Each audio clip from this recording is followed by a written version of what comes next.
Bonjour à tous, bien-aimés. J'aimerais partager quelques pensées avec vous sur le sujet de la culpabilité. La culpabilité sous un angle assez précis, qui est la culpabilité due parfois à nos manquements dans notre marche avec le Seigneur. La culpabilité devant un Dieu si grand qui manifeste son amour et sa patience à notre égard chaque jour. Notre culpabilité face à un Dieu qui, lui, tient sa parole, tient ses promesses. Et nous, comment agissons-nous, comment réagissons-nous parfois?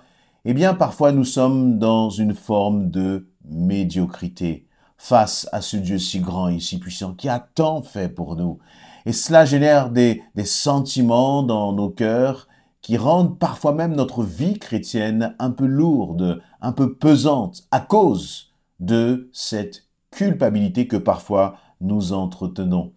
J'aimerais que nous puissions lire justement un passage de la parole, mais avant, je voudrais juste rappeler ceci, c'est que du lundi au vendredi, je partage une pensée autour de la parole de Dieu pour nous encourager, nous booster dans notre foi, nous laisser aussi corriger par la parole de Dieu pour grandir, gagner en maturité spirituelle.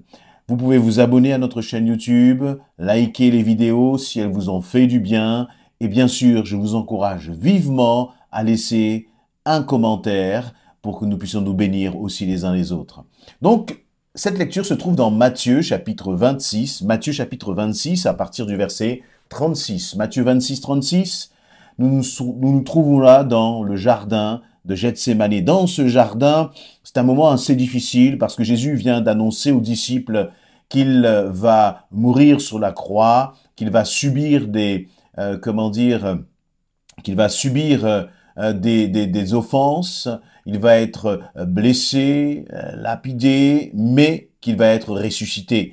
Et cela va un peu effrayer les disciples, à tel point que Pierre va réagir en disant « Mais jamais, Seigneur, cela ne t'arrivera ». Le Seigneur Jésus va dire à Pierre, arrière de moi, Satan, et les disciples sont interpellés, ils sont dans un moment où ils se posent beaucoup de questions sur l'avenir, sur ce qu'il va se passer. Et là, eh bien, Jésus, justement, se sépare des disciples, mais il en prend donc trois avec lui, Pierre, Jacques et Jean, les deux fils de Zébédée, et puis ils vont aller se mettre à part dans ce jardin de Gethsémani. Verset 36, là-dessus, Jésus arriva avec eux dans un lieu appelé Gethsémani, et il dit à ses disciples, « Asseyez-vous ici pendant que je vais prier là-bas. » Il prit avec lui Pierre et les deux fils de Zébédée. Il commença à être envahi d'une profonde tristesse. Et l'angoisse le saisit. Alors il leur dit, « Je suis accablé de tristesse, à en mourir. Restez ici et veillez avec moi. » Puis il fit quelques pas, se laissa tomber la face contre terre et pria ainsi, « Ô Père, si tu le veux, écarte de moi cette coupe. Toutefois, que les choses se passent, non pas comme moi je le veux, mais comme toi tu le veux. » Ensuite, il revint auprès des disciples et les trouva endormis. Et il dit à Pierre, « Ainsi, vous n'avez pas été capable de veiller une seule heure avec moi. Veillez et priez pour ne pas céder à la tentation. L'esprit de l'homme est plein de bonne volonté, mais la nature humaine est bien faible. » Puis il s'éloigna une deuxième fois, se remit à prier en disant, « Ô mon Père, s'il n'est pas possible que cette coupe me soit épargnée, s'il faut que je la boive, alors que ta volonté soit faite. » Il revint encore vers ses disciples et les trouva de nouveau endormis, car il avait tellement sommeil qu'il n'arrivait pas à garder les yeux ouverts. Il les laissa donc et s'éloigna de nouveau. Pour la troisième fois, il pria en répétant les mêmes paroles. Et lorsqu'il revint auprès de ses disciples, il leur dit, « Vous dormez encore et vous vous reposez? L'heure est venue où le Fils de l'homme va être livré entre les mains des pécheurs. Levez-vous et allons-y. Celui qui m'a trahi est là. » Quel passage riche en riche en leçons que nous pourrions tirer. Mais j'aimerais que l'on puisse, comme je l'ai dit en introduction, nous concentrer sur un point qui est le sentiment de culpabilité. Jésus va donc prendre 3 disciples avec lui. Ils sont là tous ensemble, ils vont à Gethsémane, et ensuite, il nous est dit au verset 37, il va juste prendre Pierre et les 2 fils de Zébédée. Vous voyez, Jacques et Jean. C'est comme si, finalement, il avait fait un tri, fait une sorte de sélection. Et j'imagine que dans la tête de Pierre, de Jacques et de Jean, ils devaient se sentir comme des disciples privilégiés, des disciples particuliers. Vous voyez, une sorte, entre guillemets, si nous étions à leur place, nous aurions pu dire de super chrétiens ou de super ministères, de super serviteurs, servantes de Dieu, parce que le Seigneur nous aurait choisis et mis à part. Et là, eh bien, Jésus va dire il nous est dit en tout cas qu'il était pris, envahi d'une profonde tristesse, l'angoisse le saisit, et c'est à ce moment-là qu'il va demander aux disciples finalement de venir avec lui pour prier, pour être à ses côtés dans la prière, pour intercéder avec lui.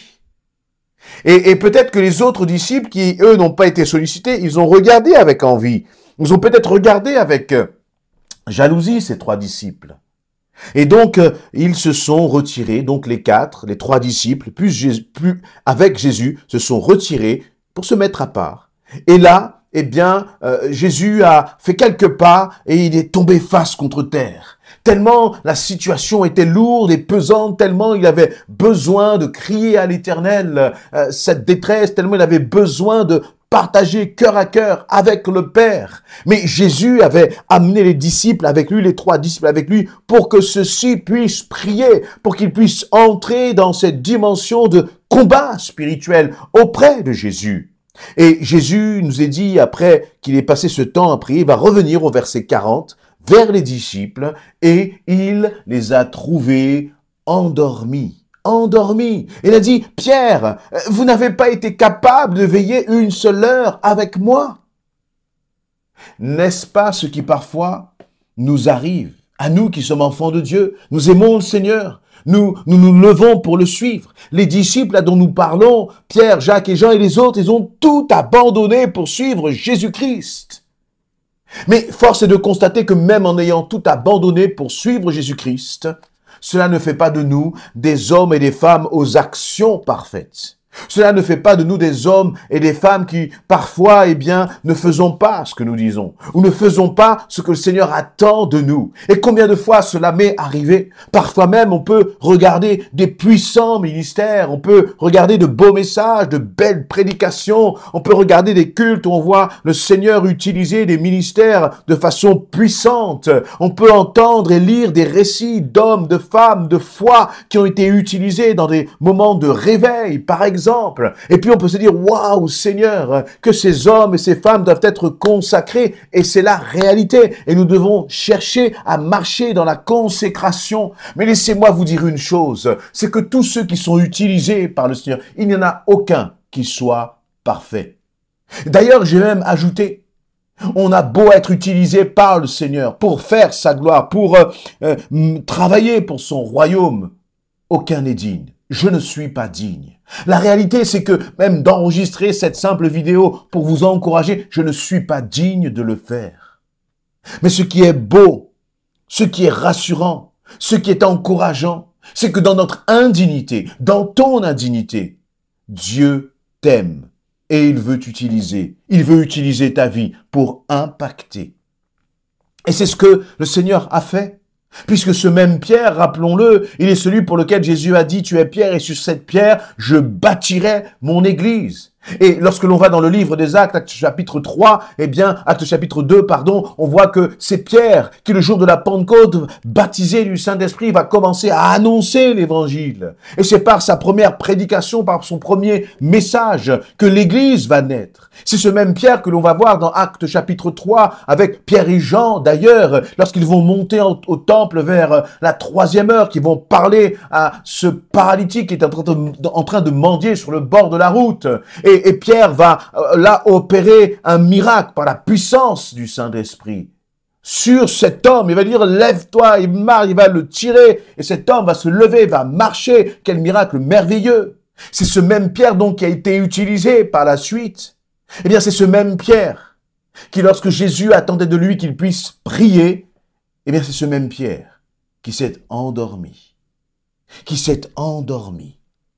Malgré le fait qu'il voyait les souffrances de Jésus, il pouvait les voir très certainement physiquement, il y avait comme des grumeaux de sang sur son visage. Il devait sentir l'état de cœur de Jésus. Et malgré tout cela, encore une fois, ils n'ont pas été à la hauteur. Comme toi et moi, bien souvent, nous ne sommes pas à la hauteur.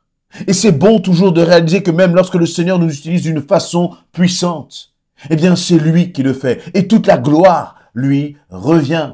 Nous n'avons pas à regarder les autres comme étant des sortes de super-héros de la foi. Non. Mais nous avons plutôt à nous dire, Seigneur, je veux faire ta volonté, aide-moi, viens à mon secours. Et je crois aussi qu'il est important pour chacun d'entre nous de ne pas s'enfermer dans une forme de culpabilité parce que justement nous n'avons pas toujours été à la hauteur. Ce que le Seigneur veut finalement, ce n'est pas que toi et moi nous soyons à la hauteur, il n'y a que lui seul qui est à la hauteur. Ce qu'il veut simplement, c'est que nous puissions être humbles, que nous puissions marcher dans l'humilité et dire Seigneur, malgré mes fautes, malgré ce que je suis, malgré mes faiblesses, je veux faire ta volonté. Je veux me lever pour faire ce que toi tu me demandes. Rien dans ce que je suis, rien dans mon passé, dans mon parcours ne m'empêchera, Seigneur, de t'être obéissant, Alors, bien sûr, je ne suis pas là en train de nous trouver des excuses pour être dans la négligence, pour être dans la paresse spirituelle et pour marcher dans l'obéissance, parce que la parole de Dieu nous dit aussi que l'obéissance, elle vaut bien mieux que les sacrifices. Mais je crois aussi que c'est un apprentissage. Obéir au Seigneur, c'est un processus. Tout ne se fait pas d'un coup. Et nous devons apprendre de nos erreurs. Nous devons apprendre de nos manquements. Nous pouvons apprendre de nos faiblesses aussi. Et la première chose que nous avons besoin d'apprendre, et c'est ce que les disciples ont vécu, c'est ce que Pierre a vécu un certain nombre de fois, la première chose que nous devons apprendre du Seigneur Jésus-Christ, eh bien c'est la grâce. C'est d'expérimenter le fait que Jésus n'attend pas que nous soyons parfaits pour nous utiliser, mais il veut nous utiliser tels que nous sommes. Et nous expérimenter, et nous pouvons ainsi expérimenter sa grâce, c'est-à-dire son amour immérité à notre égard. Dieu t'appelle, Dieu veut se servir de ta vie, non pas parce que tu es digne, non pas parce que tu as des talents, non pas parce que tu le mérites, mais simplement parce qu'il nous aime, et c'est un amour, il nous aime d'un amour immérité. Aucun de nous, nous méritons de servir Dieu. Non. Et vous voyez, même, ça paraît même être un comble. Jésus-Christ, le Fils de Dieu, Dieu incarné dans un corps de chair, il est venu pour demander à ses disciples de prier avec lui. Jésus n'en avait pas besoin. La preuve même, c'est qu'ils se sont endormis. Jésus a continué de prier, il a continué d'être en interaction, en relation, en intimité avec le Père Céleste. Et pourtant, il a quand même voulu les associer dans la prière. Voyez, et je crois que c'est important pour chacun d'entre nous de considérer qu'il ne faut pas rester dans la culpabilité. Oui, peut-être que tu n'as pas pu tenir tes engagements devant le Seigneur. Peut-être que tu t'étais engagé à prier tous les jours, à lire ta Bible tous les jours, mais que tu n'as pas réussi à le faire. Peut-être que tu t'étais engagé dans un service dans l'église où tu te trouves et que tu n'as pas réussi à tenir jusqu'au bout. Peut-être même que parfois tu as quitté le service d'une façon dans laquelle tu sais que ça n'honore pas le Seigneur. Mais je crois qu'il est important de ne pas s'entêter, mais de plutôt de dire « Seigneur, je te demande pardon ». Et peut-être qu'à travers ton attitude, tes manquements, tu as aussi causé, ça a eu des répercussions, des conséquences sur d'autres personnes dans le service dans l'église. Mais ce que je nous invite à faire, c'est d'être dans cette humilité, d'aller voir l'autre, de dire pardon, écoute, c'est vrai, là j'ai manqué à mes engagements, j'ai manqué à mes promesses, mais je veux te demander pardon et puis je veux revenir au Seigneur. Je refuse de laisser l'ennemi me condamner, refuse de te laisser condamner ad vitam aeternam par l'ennemi, mais au contraire accepte la grâce du Seigneur. Et continue d'avancer, continue de persévérer, continue de perfectionner dans le Seigneur, dans le service, dans l'engagement, dans ta relation avec lui. Laisse un peu les choses du passé derrière et considère qu'il y a encore quelque chose de nouveau que le Seigneur veut t'apprendre, quelque chose de nouveau avec lequel, eh bien, tu peux expérimenter l'amour, la grâce de Dieu, sa patience aussi à notre égard. Je ne pourrais pas vous parler ainsi, bien-aimés, si moi-même je n'avais pas expérimenté la patience de Dieu. Je ne suis pas digne de prêcher, je ne suis pas digne de servir, je ne suis pas digne d'être, un pasteur entre les mains du Seigneur. Et pourtant, le Seigneur m'a choisi. Et pourtant, le Seigneur t'a choisi. Nous n'avons aucune gloire à en tirer, mais simplement de dire, merci Seigneur, et je veux te servir encore plus, malgré mes défauts, malgré mes faiblesses, malgré mes manquements. Mon désir, Seigneur, c'est de faire ta volonté. Voilà la prière que je vous souhaite. Et pas simplement une prière, mais aussi un réel engagement au quotidien. Soyez bénis, laissez des commentaires pour peut-être partager vos expériences. Et puis si ce passage, si cette méditation vous a fait du bien, eh bien, faites-le nous savoir aussi. Amen.